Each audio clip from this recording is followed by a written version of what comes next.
Good morning, welcome to the Hobby Breakfast Show, kicking off your morning with Wargaming Chats. Haven't used that one in a while.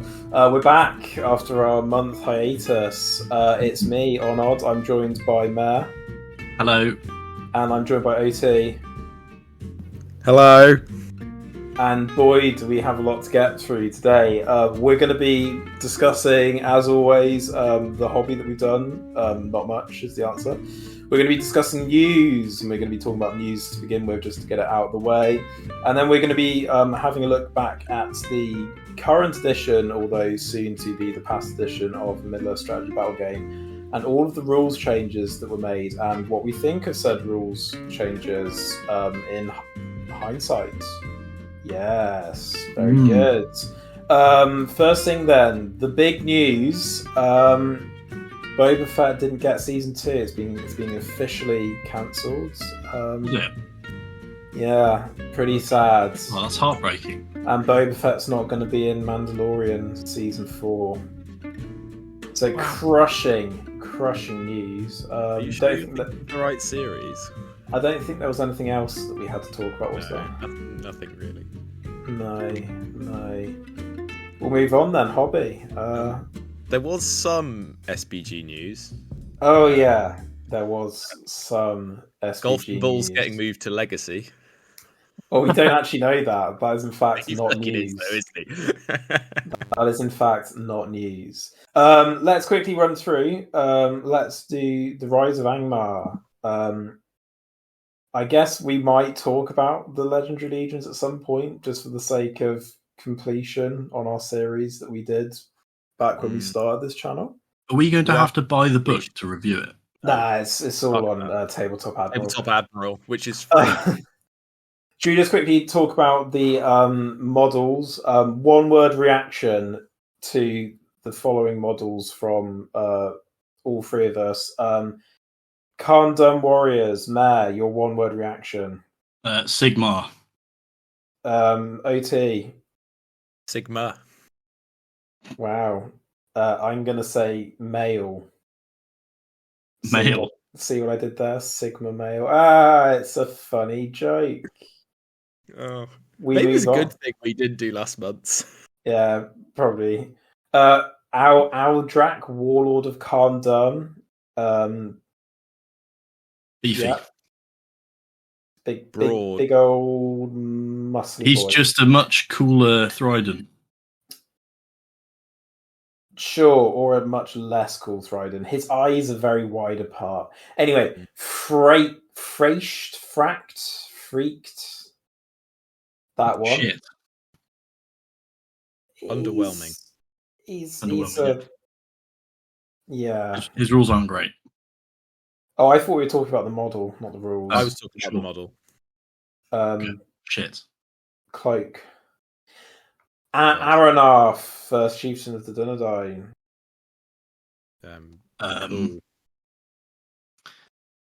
Slackjawed. Yeah, that's my word. The Shadow of Ruder. Just a fucking firewire, isn't it? He's pretty cool.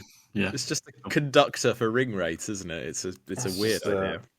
Wait, this was the rule set that I thought was shit. Never mind. Maybe they're both shit. Slightly better Barrow White. To be like new Birder model. Yes, he's cool. Yeah. But weirdly hasn't been released. Yeah, the old one is so absurdly heavy, and doesn't have much detail. So I'm not mad at this. Yeah, so you can literally commit murder with the old one. The Hill Trolls. They're also pretty cool. Yeah, I actually really like the Hill Trolls. Yeah, I'm on board with the trolls. And the werewolves. They're quite fantasy, aren't they? Yeah, the scale is a bit. I don't mind them, to be fair. I think this is better than what we could have had. At least it looks like they have fur, unlike Bjorn. Slightly humanoid, but mostly wolf, and I think that's the right call. I think if you go to werewolf, it's doesn't really fit quite as nicely. And then we've got the last king of Gondor. What's he called? Earner. Earner. It's got a nice model. He does. His charging model, I reckon, would make quite a nice Aragorn. Yeah, Yep. I was thinking that. Hot Yeah. take. Yeah. Not that hot. Not that hot. Fairly lukewarm take. So that's all of the stuff from the Rise of Arnor. No, Rise of Angmar, Fall of Arnor. One of Who those. gives a shit? And Nobody's gonna buy it. no, we might discuss it. We might not. I feel no desire to discuss it. Yeah, obviously, the new edition got announced. We're not really going to be talking about it in excessive detail until we actually have the rule book in our hands. We will do a one-word reaction to some of the things which they've stated, just so that people can whet their palates with our very mediocre opinions. You know, gotta keep the fans happy. Not that there are any. Increasingly fewer. I do love a wet palette. Yeah, increasingly fewer returning. Increasingly fewer fans of the Hobby Breakfast Show. That's fine. Yeah. What do we think of the idea, in one word, of making the game clearer and more consistent? Sensible. Why are we limited to one word here? Because we don't want to go into detail. Because we're not speculating, so you only have one word. So your one-word answer is? Let's see. Sensible. Progression. Fine. Fine. The next one is blah, blah, blah. In the way chart gone. Who cares? Did anyone ever use that? More than one word, but I appreciate the sentiment. Irrelevant. Irrelevant. Special strikes are gone. Fantastic. Hooray! Bad goblins. 2 words. We reject that. It will be edited out. It just says sad. Or goblins. Yeah. Bad. No. New army lists that will be more like Legendary Legions, but we don't really know how it works yet, so probably don't want to get too hot with our takes. Interesting. Fine. Okay. Is that the second time you used fine? I don't think you can repeat yourself. I think. Okay. Yeah, that's illegal. You choose a new one. You need a synonym. Wow, he literally can't. Can't be that hard. Sure. There you go. Sure's a good word. Yeah. Profile tweaks. Yeah. I'm not sure how. Hooray! Sorry. Wow, he's gone for a hooray. He's used his one hooray on profile tweaks. Yeah. I think underwhelming. Maybe unnecessary. Underwhelming. I wow. think Unnecessary. They're like balancing the whole game is basically what they're saying there. Rejigging fight values. Unnecessary. You can't use it twice. Stick to your own rules. Different word, please. Irrelevant. You've already used that one as Sure well. you've used that. Watch this. He struggles for a synonym.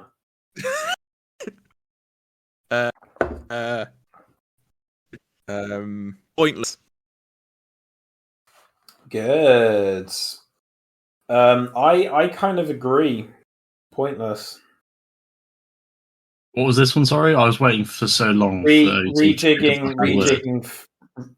fight values. Sexual. Wow.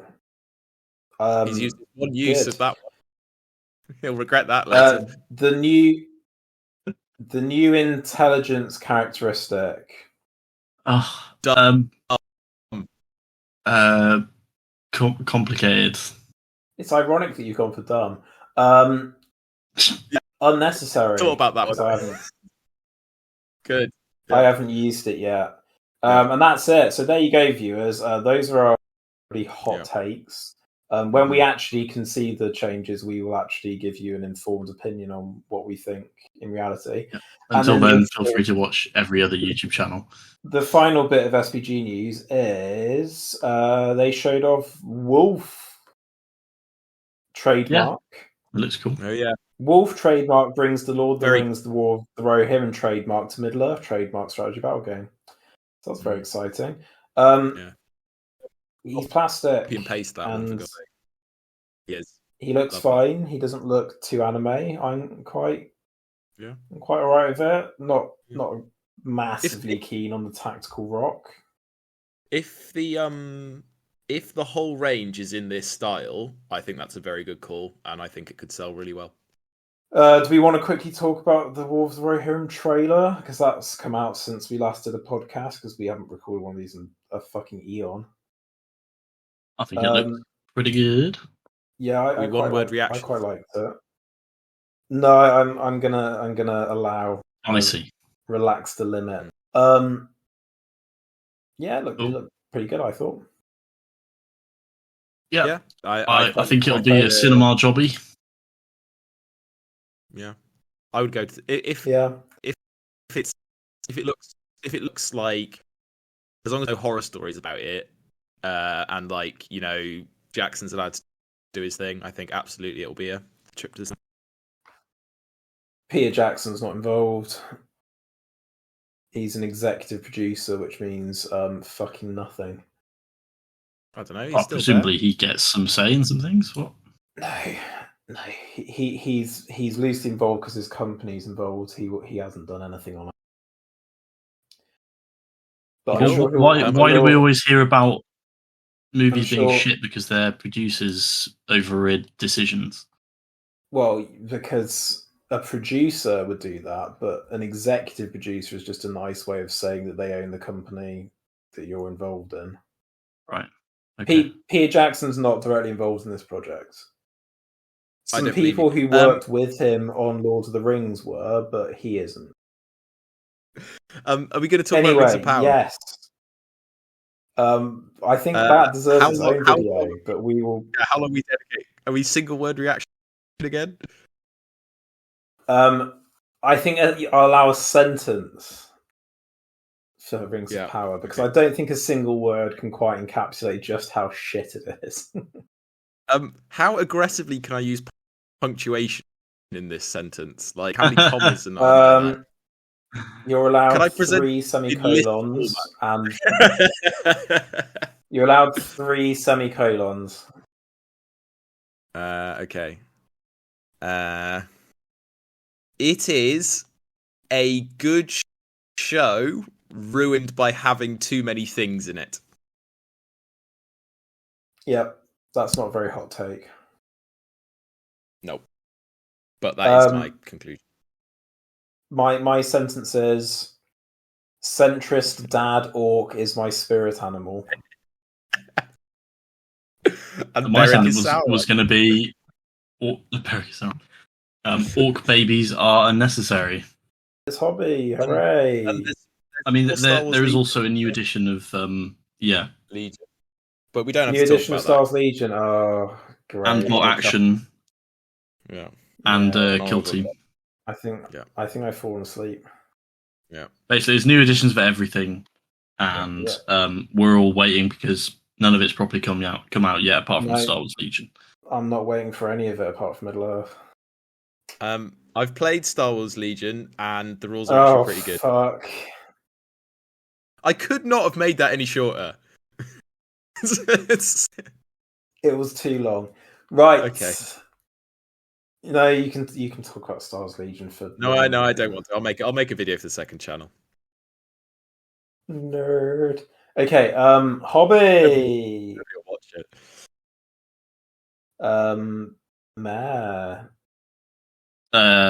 I have done some purchasing of some of some, what are they, 6 mil?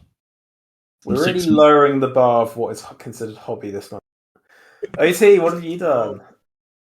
I painted 7 fleet troopers to a very mediocre standard. Wow.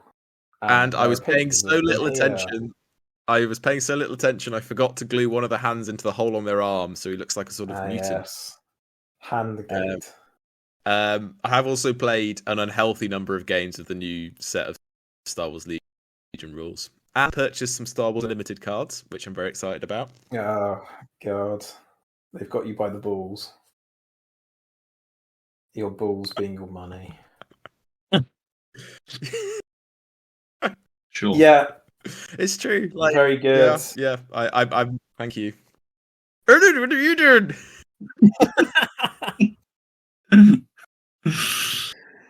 Oh, so kind of you to ask.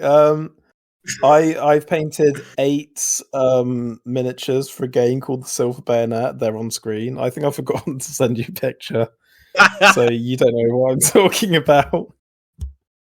They're basically Napoleonic looking dudes. Yeah. Yeah. Thank you. Yeah. There you go. I'm not going to say any more about that. Tier list time. Should we do the tier list? Yeah. It's tier list time, and we're going to be going over every rule change that was made coming into the current edition Middle-earth Strategy Battle Game 2018 version 1.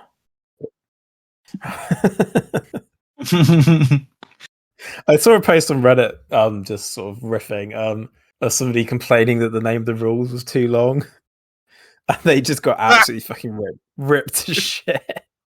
People are literally like, it literally fucking describes what it is. Shut the fuck up. That was basically the comments. I agree. Like, I stand with those comments. The guy's not wrong, but also it is a fairly descriptive name.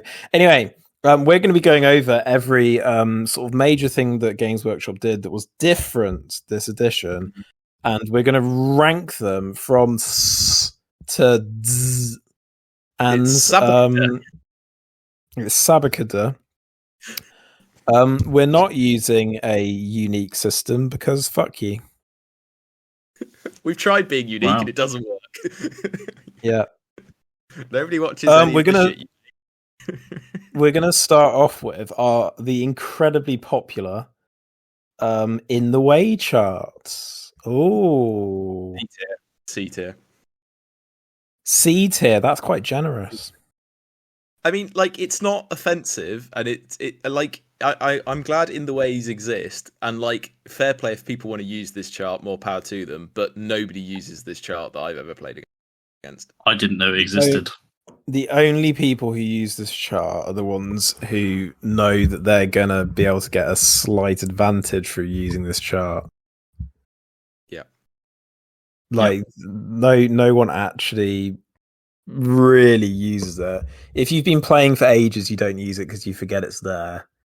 And if you haven't been playing for that long, most people just say to you, should we just say everything's a 4-up because I can't be bothered to have an argument with you. Quicker. Yeah, I can't be bothered to argue with you whether this counts as a flimsy fence or a sturdy fence. Yeah. And they're just like, yeah, I can't be asked to have that argument either, so you just roll a 4-up. So OT's going for a C tier. I'm going to go for a D tier. No.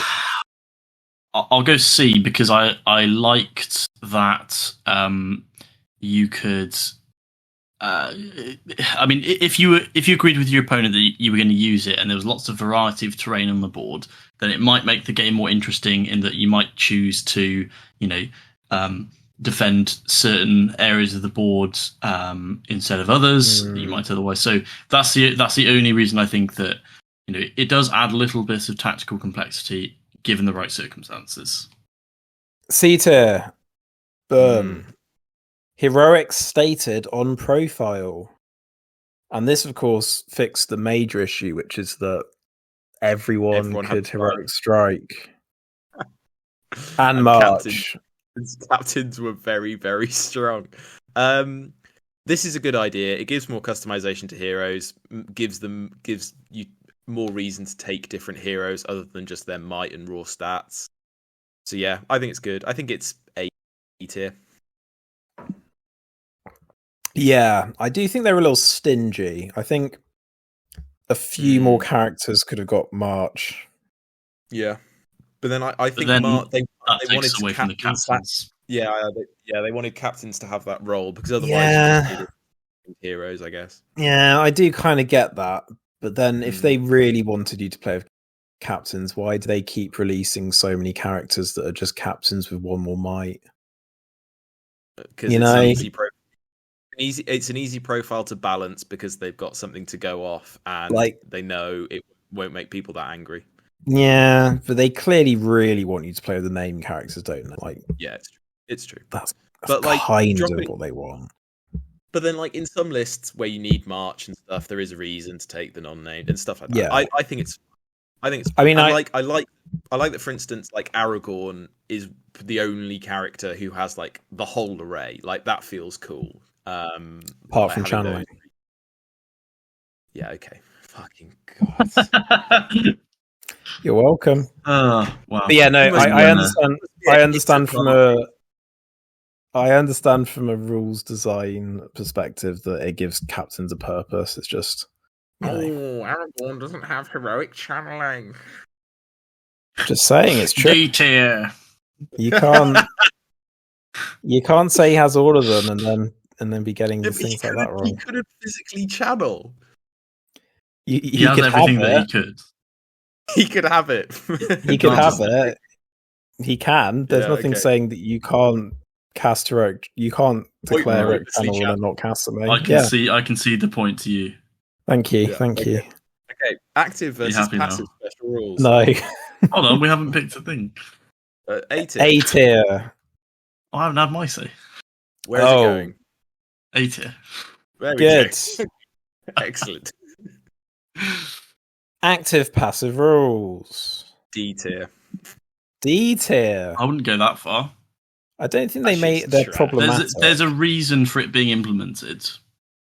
Well, I don't Can't tell you what understand it is, I don't like it. Yes, there we go. Thank you. No, there is a reason, and I do know why. The difference is that certain you're rules can't be used transfixed. if they're active, but can be used if they're passive and stuff.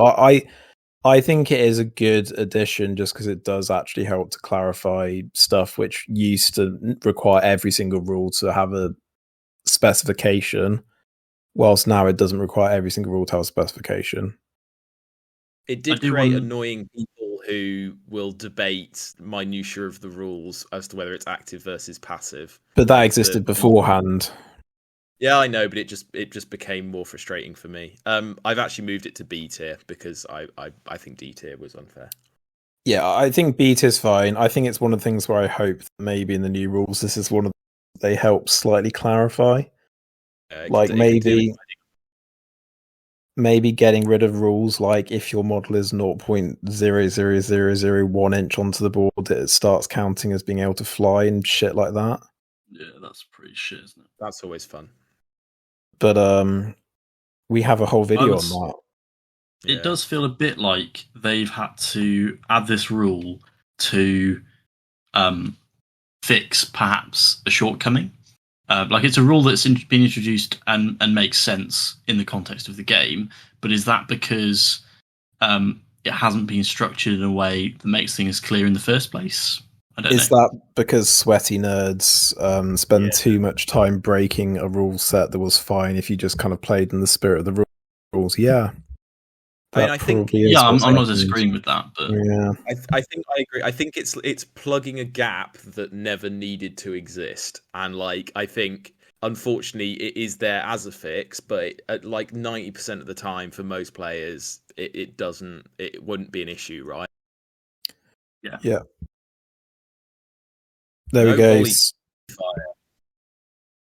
R.I.P. Volley Fire. Hobbit Archer Volley Fire. Remind me what this does. Volley Fire was that if you had 10 models that were in base contact with bows, they could shoot double the distance but only hit on a 6. D. What you're saying? No volley fire is a good thing. So the actually, removal of it is a D. Yeah. The removal of it is an A. I didn't have a massive problem with volley fire. Ranged armies don't need more ranged firepower. Yeah, Ranged armies don't need more ranged firepower to make you go to them. When you've got 10 models, like A, having to have them all in base contact is annoying, and B, it's unnecessary to have a shooting army just get better for no reason. It's just an obscure rule. It's not a core element in the game. It's unnecessary. On a different note, when you play on Right, a me. board which is 4 foot by 4 foot, it's not actually that big, and there aren't actually going to be a huge number of situations where Even more reason to get rid of it.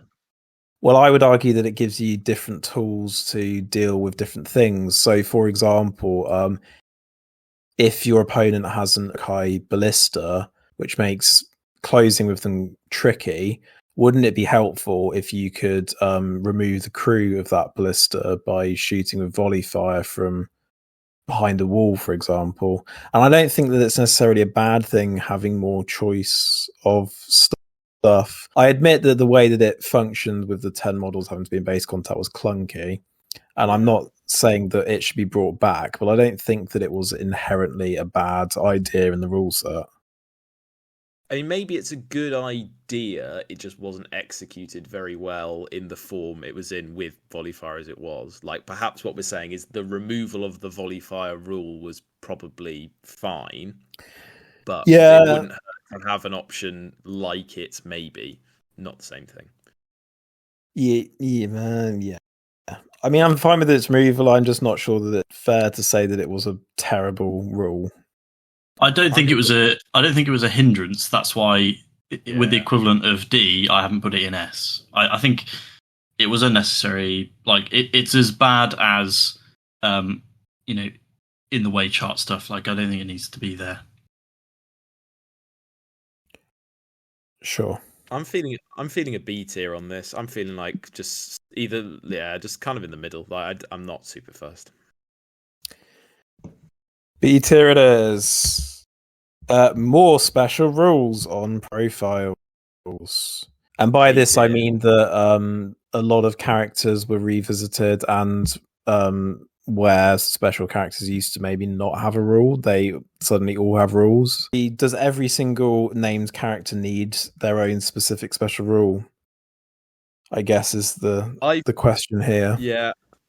I've put it next to heroics stated on profile. I think more customization is good. I think it does make the game more complicated, and like that isn't always a good thing. But like I think having more heroes feel more unique, I think is only a good thing.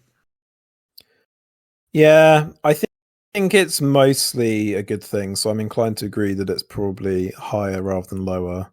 Yeah, but it does annoy me where some heroes, it's like, do they need? But I think that's just like pushing the limits, right? Like, look at, I don't know, the one is the Dragon Emperor, right? Like you can just throw all this stuff on him, and like he has so many special rules, but like at least he does something cool and unique for that army. Why does every conversation end up being about the Dragon Emperor? Well, because he's a really useful example of just like how the game has changed.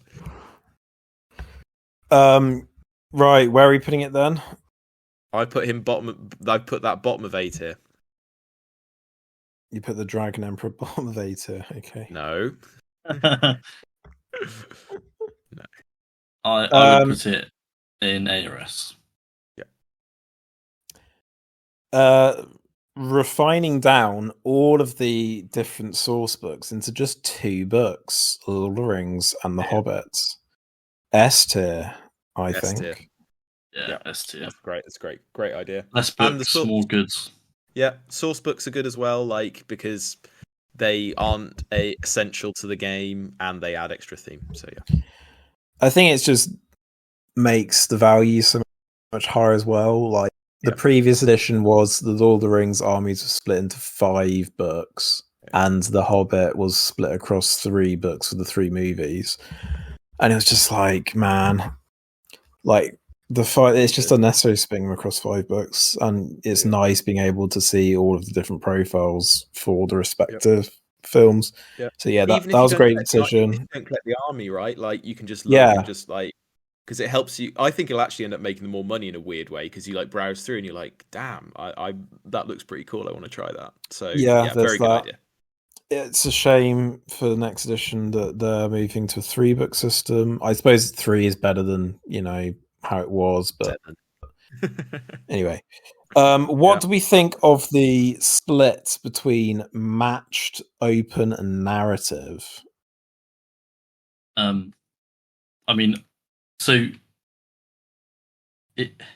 the narrative. What is it? What is the difference? I actually don't know. So we only ever just played the match play, basically. No, we have played narrative because we did the scouring. Remember? Right. Yeah, I do remember that vaguely.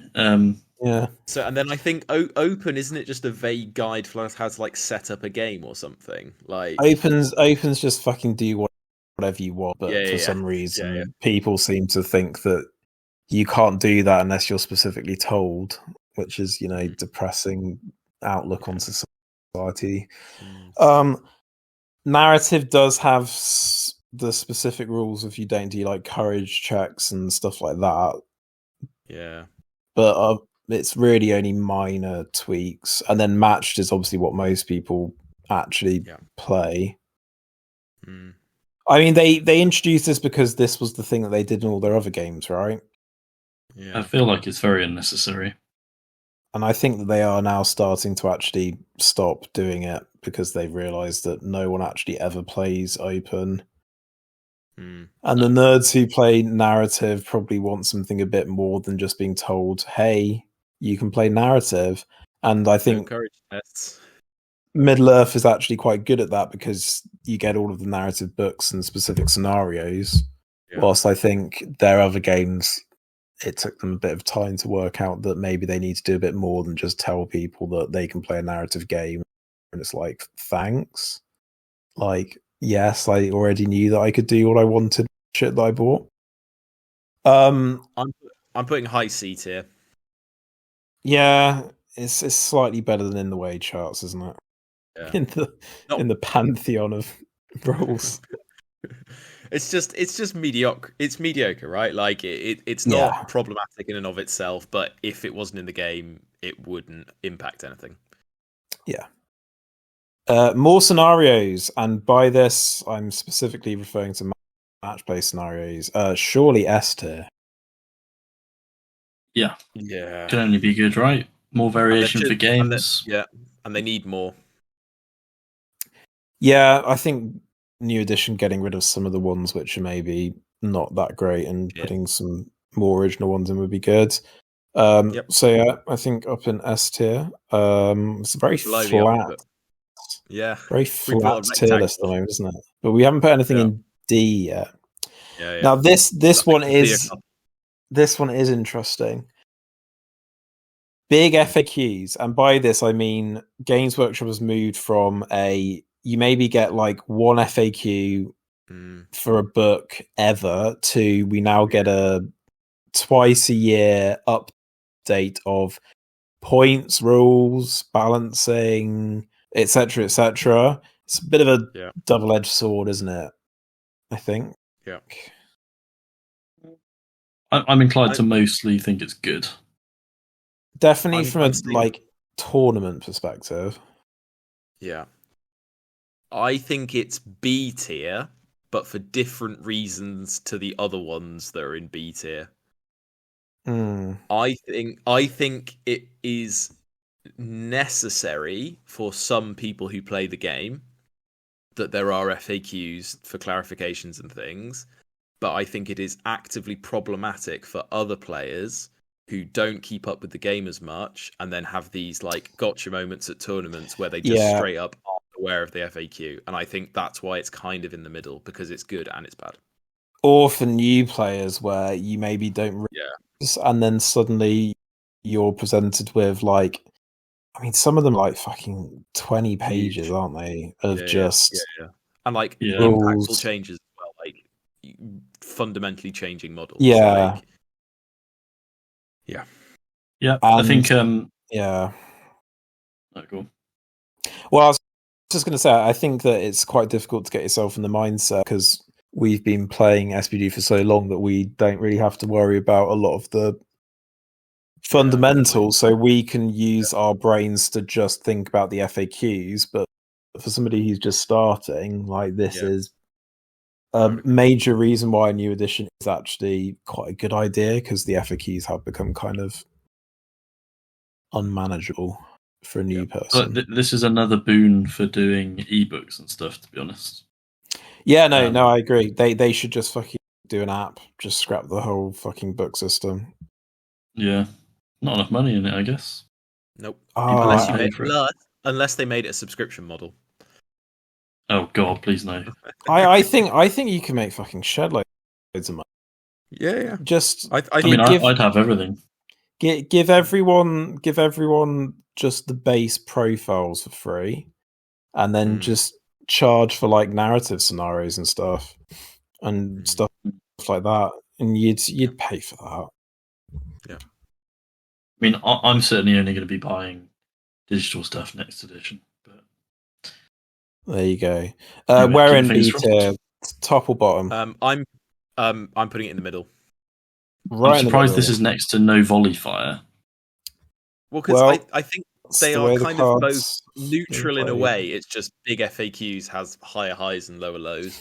But people who play casually probably aren't going to tournaments and playing against sweaty nerds who keep up on the FAQ and use it to their advantage. But disagree. Then the one time I think casual players. Yeah, I think casual players go to tournaments and they get done over by people who like. I think I've definitely played people at the Worcester Christmas tourneys or whatever who've not played the game for like a year or two, come in and they're like, "What the fuck is happening?" Like, I think we take for granted how much we keep up with the game. Okay, fair enough. Yeah, I completely agree, and I've read stories of people saying like people have got stuff completely wrong in tournaments and like how awkward it is to do. I've got plenty wrong. But like when like somebody who's new to the game and you break it to them like, actually, I know that you are playing the rules. It doesn't do that anymore. But yeah. Cool. Legendary Legions. I think that the concept is S tier. I think that the implementation wasn't always S tier. I'm putting it tippity top of A tier. But I agree. I think conceptually, I think it's fantastic. I think there were just a few legions that to me felt very cynically done in order to sell models, and I will continue whinging about that until it stops. The problem is they started off as a fun way of doing fluffy armies that would have been too difficult to balance without the system. Men of the West. Yeah, exactly. And you can see in that first book that, with one exception, which wasn't really to do with Legendary Legion, it was more to do with the Bows. Royal Banner. I was thinking about. Oh yeah, well, Rangers of Athelion, obviously. And then a convenient FAQ came in to stop that from being too good. I always forget that was in that because it was in Ring Bear as well, wasn't it? Anyway, it very clearly started off as like, this is a way of us giving you a fluffy army, but I just found it incredibly frustrating how by the end it's quite clear that they're using it as a way of saying, we think this faction is underpowered, so we're going to power it up through a Legendary Legion. And it's like, no, that's not the point in Legendary Legion. Like Dragon Emperor and the new Arnold ones are a good example of, it's just the whole fucking list. Like this is just the list. Or and like, I can't take an alliance, but well, like you can't just like Bears was what you would run anyway, and it just Dunland. There's only one way of actually running Dunland. Yeah. And like I'm fine. Like I think that's yeah. I think the new system where they're saying we'll just make everything Legendary Legion, like fine, that makes sense because everything's going to be on like a parity then. But I think with this idea of like, well, just because like we think that this faction's a bit weak, or just because we want to release new models for this faction, it's automatically therefore now going to be a Legendary Legion. When originally it started off as you want to run a very, very specific force, and then later it became we're just going to release an army, but they're going to get 10 special rules, and your army only gets 1. Sorry about that. Yep. So basically, that was a very long-winded way of saying, yeah, I think it should be at the top of A2. Cool. You're welcome, viewer. Refining special strikes. Are we familiar with what they refined? I don't know, OT, if you are familiar enough. I'm not familiar with it, but if so, for example, piercing strike used to be that you'd go up by D3 strength rather than 1, and they nerfed it. The feint one used to be able to feint if you were a lower fight, and they changed that to be stab. So they basically, when it was introduced in the Hobbit, there were clearly situations where you just always did it right, whilst they actually yes, but they are slightly less common. Because it used to be that every goblin with a sword would automatically feint, regardless of situation, because there was no reason for them not to, because it didn't matter if they went down in fight, they were already lower fight. And that kind of problem they removed. Are you just inherently inclined to put this low down because you don't like the special strikes anyway?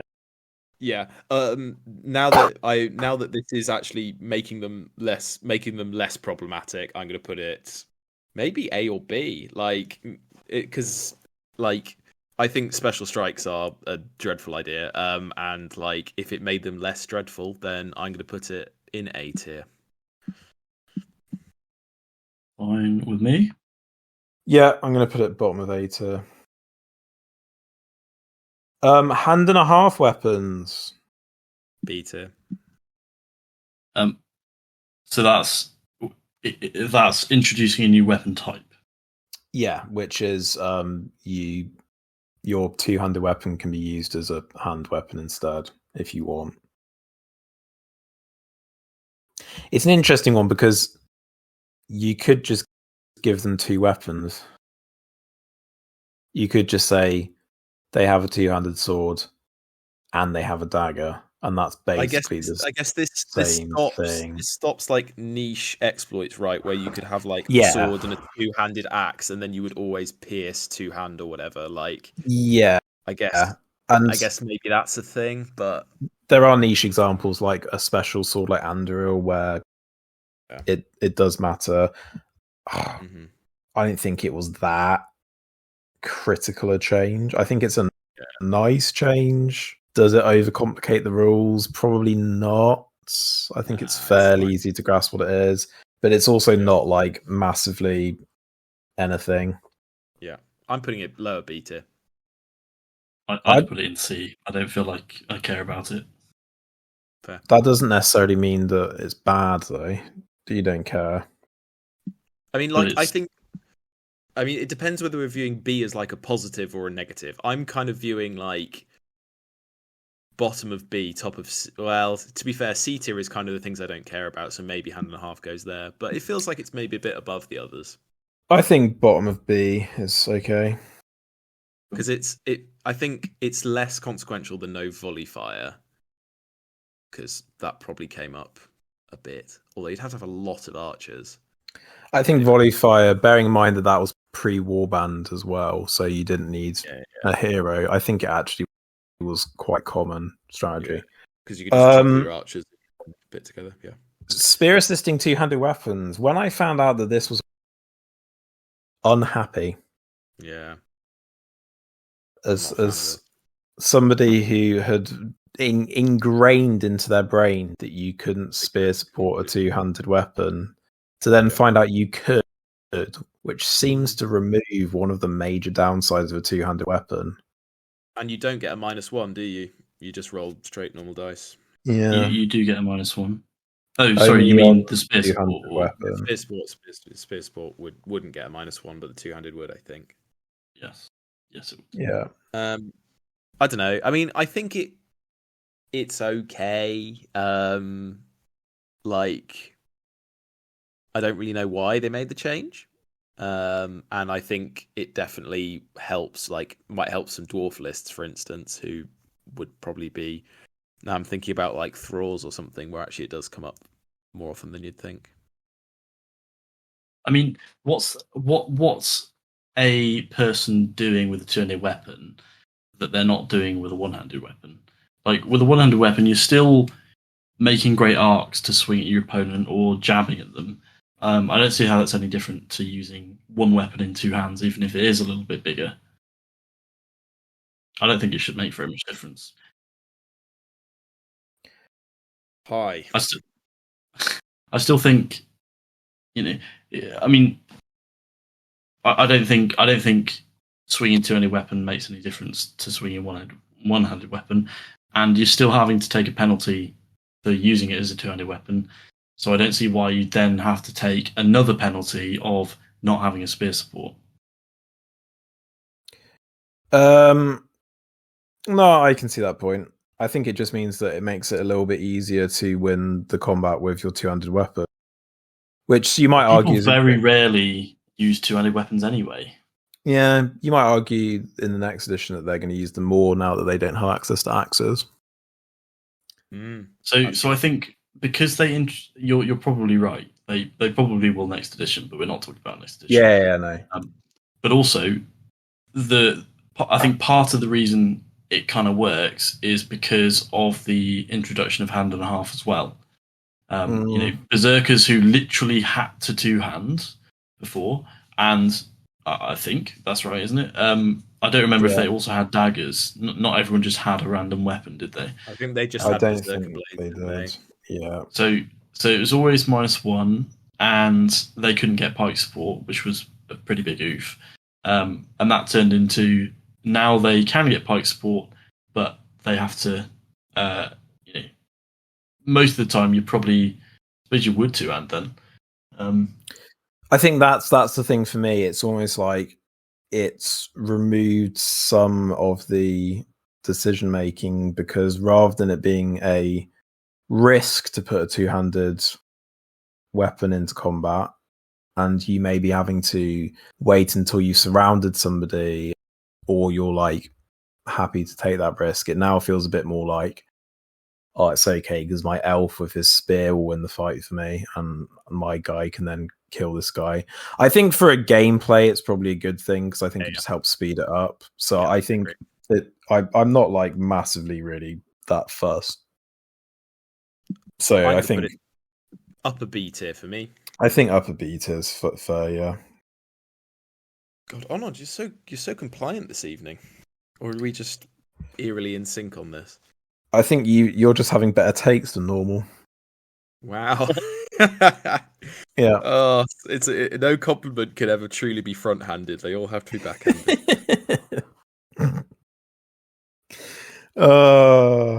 You've had a haircut. It looked shit before. So true.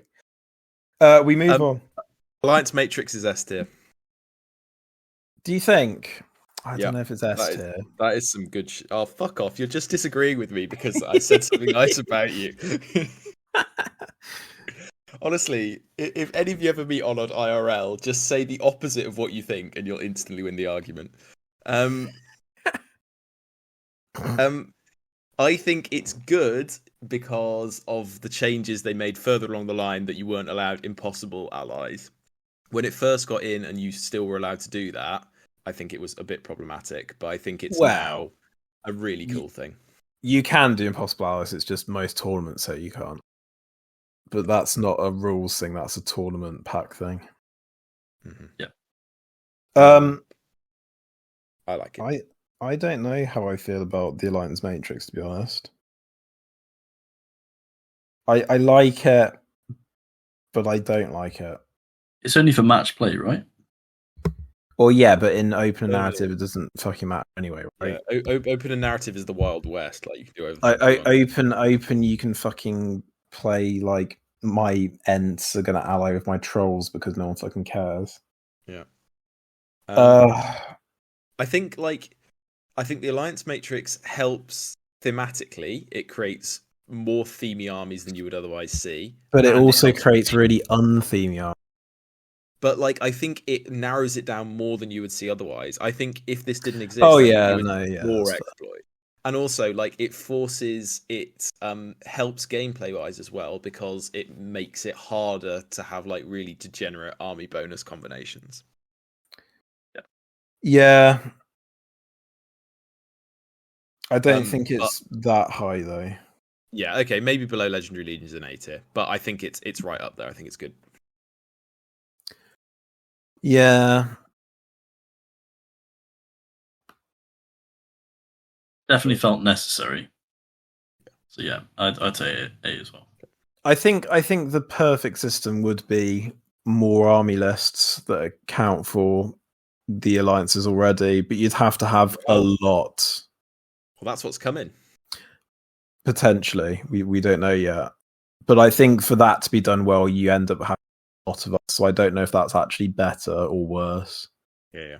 I think it'd be really interesting to see if that's what they are going for, how it works, and like if you can still ally any of them and stuff like that. But yeah, we're not going to throw guesses out. So yeah. Speaking of very closely associated with the Alliance Matrix, because alliances already existed, but obviously we now have the production of different tiers of alliances. So the green, yellow, red allies. Yeah, a good thing. I think it's basically exactly the same as the Alliance Matrix, right? I mean, some of them don't make much sense to me. Like there are some odd ones in there, but like I understand why some of them are yellow when they might be green, and why some of them are green when they might be yellow, etc., etc. Like I think for gameplay and for the sake of people enjoying the game, I'd rather take the hit there than it be perfectly thematic. Yeah, there are a few factions where I find it frustrating.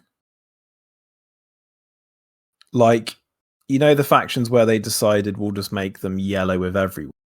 Yeah. And you're like, but I think Eagle shouldn't be yellow with everyone. I think that was poor. Why aren't they green? Yellow with everyone. Ents I'm more okay with because the Ents kind of do their own thing, but the Eagles, it's like the Eagles do actually help people. Yeah. Anyway, let's stick it up in A. Yeah. Heroic channeling and magic tanks. So basically, some magic powers were nerfed because they used to be something, and then it got changed to be their full power when you channel them. So, for example, like blinding lights, you have to channel to make it permanent. Whilst in the old version, it was just permanent. I think it's useful because it helped to make magic more of like each spell is more level.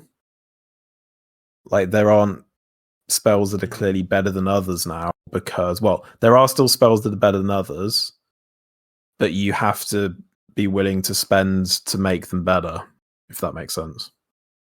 Yeah.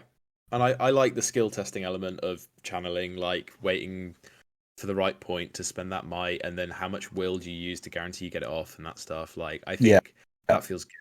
And because you're making those decisions quite proactively, I think it's a good part of the gameplay. Yeah.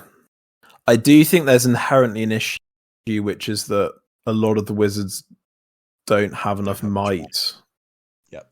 And I don't think you can really fix that, because if you give them too much might, then they're going to use their might for other stuff. I almost wonder whether it should have been more kind of like you need to pass on 2 dice to channel. Do you know what I mean? Yeah. Or you get a certain number of free heroic channels a game. Yeah. Anyway, I think the system's fine, but I do sometimes wonder whether using mites was a bit unfair, especially on a lot of wizards where they only get 1. Because like on the Wizards that get 1 and they've got Blinding Light, you're like, well, I know what their might points being used for. Yeah, like I don't have any choices. Yeah. A tier? A tier is a bit stacked. We haven't put anything in D yet, and I don't think anything is going in D. Yeah, because I thought Special Strikes would, but I didn't realize it was the improvements to them, not the introduction of them. So, yeah. I think Magic's fine. I think I'm happy to go low, kind of around that area. Yeah. Army bonuses. I think S tier. Adds flavour. Yeah. Gives you a reason to run thematic armies. Yep. Helps balance the game. Maybe some of them need to be reworked, and I suspect they will be. Yeah. Because some of them are just clearly better than others. I don't like the ones that depend on a single character. So like I don't like the Army of Thor. Thor is a 6-inch banner. Like I like the idea of Thor as a 6-inch banner, but I don't want it to, because basically that means in a Thor's army you basically already have 120 points that you're like, well, I can't do anything else with that really, right? Like I think that's not great. I do agree with that actually. And I guess that's where, if they're basically doing Legendary Legions as army lists, we're gonna see that potentially reduced. But yeah, no, I agree that hero should just have that rule if they're your leader. Like it should just say it. It should just say on their profile. Yeah. And a bit like no, not Rohan. What am I thinking of? Never mind. Yeah, probably. Yeah. No, it wasn't.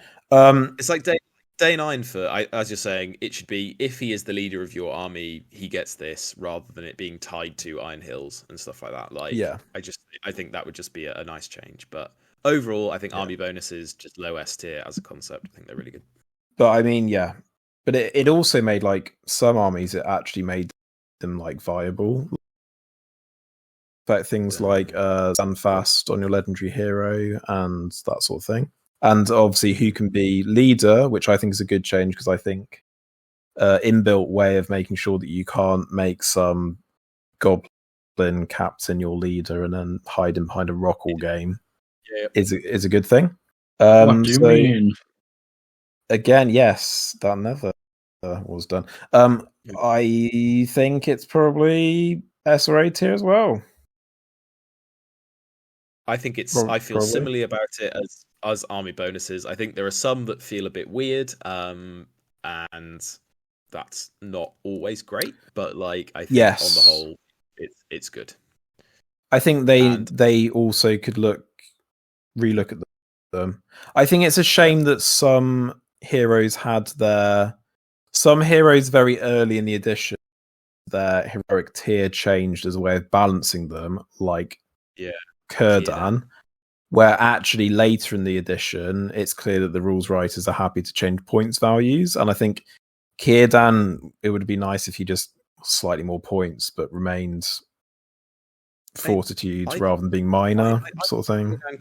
I think Kirdan could still be fortitude, and I think it would probably be okay. Like I think, and like Arwen could be fortitude. I think Arwen was a little bit too cheap. Kirdan though, just give him 10-20 point increase, it's fine. Like, he's quite flimsy, and he gives you blind, and also like he's a big deal, right? Thematically, like rather than exactly hero 23 who's a hero of valor. Like, it's a real shame that he isn't a little bit higher. But anyway, there we go. So I think basically the conclusion of that is nothing's in D tier, so maybe we should give the rules writers the benefit of the doubt, because they're usually quite good at making changes.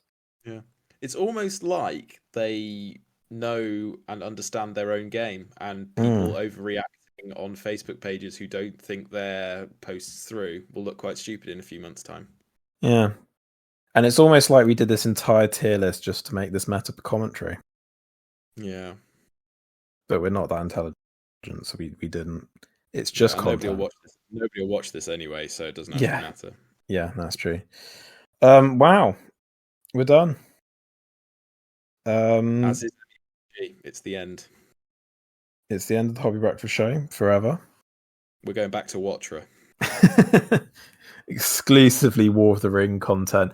Are we going to start calling War of the Rohirrim Watra? Because that's going to make things confusing. Watro. Watro.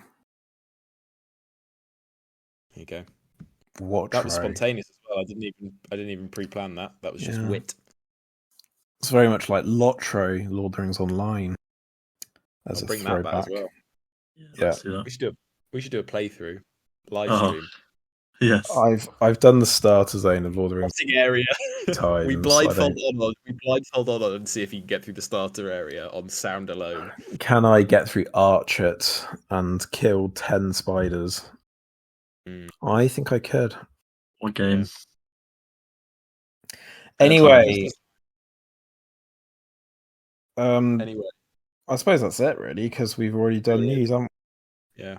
What news there was? Did we forget anything before we finish? Have a shit weekend. Wow. Good. Oh fuck. Leave that sneeze audio in for people.